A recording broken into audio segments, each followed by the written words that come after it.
Hey guys, you've made it to the very end of the videos. This is the very last one, so congratulations. Today we'll have a look at a video on the World Anti-Doping Agency, which is WADA, and also the Australian Sports Anti-Doping Agency, which is ASADA. Okay, so what is doping? Doping is the use of a prohibited substance or method to enhance sporting performance. So basically any substance that you take, any method that you engage in that enhances sporting performance it comes under the general category of doping. It creates an issue of fairness and equity and ethics. So basically the problem is, can everyone afford it? Can everyone access it?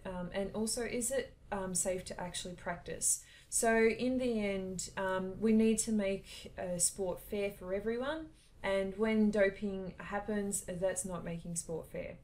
It's argued that sport should be about the competition of athletes and not of their drugs or their preferred methods of doping. So basically it should be all about the athlete and their body and what they've trained to do to help it. And basically, where do you draw the line? Well, no adding substances and no adding methods in that could risk their safety or that others don't actually have access to. And sometimes there's a debate on whether we should actually have a clean Olympics as well as a regular Olympics. So allowing athletes to have the choice, and if they choose to engage in doping, they can go to the regular Olympics, and those who want to be clean, so no doping, they can engage in the clean Olympics. Alright, so when we look at agencies, there's a few different bodies. So basically, the International Olympic Committee sort of set up WADA, which is the world or the international version, and it oversees all the other countries' versions. And so then we've got ASADA, which is the Australian Doping Agency, and the ASC, which is the Australian Sports Commission. They also look at trying to prevent doping and drug use and illegal methods. So then underneath ASADA, you have each sport and they have their own individual organisation. So ASADA looks out for them. So for example, the AFL, and there's a Clean Edge program also in lower level club sport. Alright, so the World Anti-Doping Agency was developed, or the code they developed, in 2004. So it had been in progress, but the complete version of it was released in 2004. And it basically states all the rules that an athlete has to abide by if they want to engage in international competition. The agency has also got quite a few other responsibilities, so it's not just about them writing the code. They also have to make sure that people actually adhere to the code and monitor that. They look at science and medicine, so trying to keep up to date with new methods that athletes are trying to engage in for doping. They look at global anti-doping development, so making promotional material, education, same sort of thing, athlete outreach, so making sure they communicate with athletes properly about anti-doping, and also cooperation with law enforcement. So making sure that if there is illegal activity going on as well as anti-doping, or just doping, sorry, that the police or the necessary authorities are informed. Okay, so the World Anti-Doping Code is a document, and on the website for WADA it actually says harmonising anti-doping policies in all sports and all countries.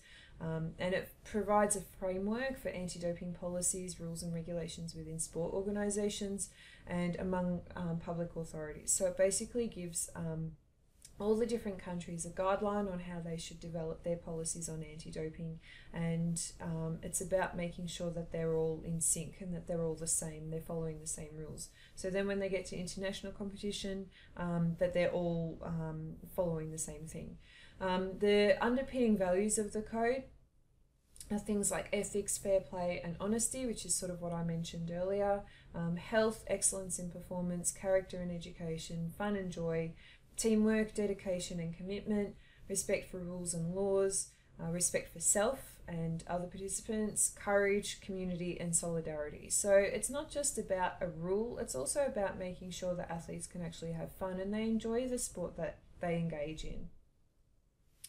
Right, so Australian Anti-Doping Agency was established in 2006 with the vision of pure performance in sport. So basically looking at performance being pure, that is that there is no other enhancement method or illegal enhancement method used to try and boost that performance, and that the athlete is solely relying on their own body to perform in their chosen sport.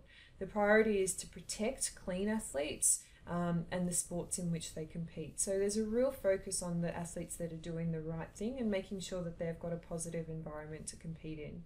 And there's three key themes that the agency focus on. One is to deter, so via education and testing, trying to make people aware and preventing it in the first place. One is to detect, so that's the next level up, and that's via doping control and investigation programs, so trying to investigate and discover whether athletes are engaging in doping methods, and then enforce. So if they have actually investigated and then also detected that people have engaged in doping methods, then they obviously prosecute those who are actually violating the rules. Sorry. Okay, so just in summary, you've got the World Anti-Doping Agency, who all international athletes answer to, and then also our national body also answers to, which is the Australian Anti-Doping Agency, so ASADA. And ASADA will govern Australian athletes only, no other international athletes, and they confer with national sporting bodies and WADA. Okay, thanks for watching.